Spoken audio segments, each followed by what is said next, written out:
একটা গল্প বলছি, মন দিয়ে শোনো।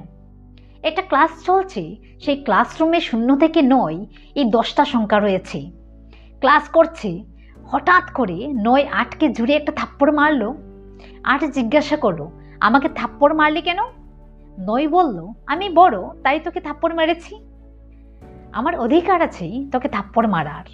8 বলল, ও এরকম ব্যাপার। 8 7কে ঘুরিয়ে একটা থাপ্পড় মারলো। এভাবে 7 6কে, 6 5কে, 5 4কে, 4 3কে, 3 2কে, 2 1কে। এবার 0 কি করছে, বলছে আমি তো সব থেকে ছোট। তো 0 ক্লাসের একটা কোনায় গিয়ে গুটিসুটি মেরে চুপচাপ বসে আছে। এবার 1 গেছে 0-এর কাছে। 0 বলছে, পারবে তো?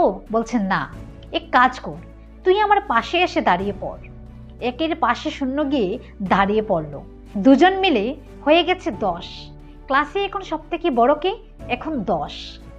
গল্পটা এখানেই যে আমরা সবসময় ভাবি যে আমার থেকে যে নিচে আছে তাকে গিয়ে একটা থাপ্পড় মারবো, তাকে তো শোষণ করা আমার অধিকার।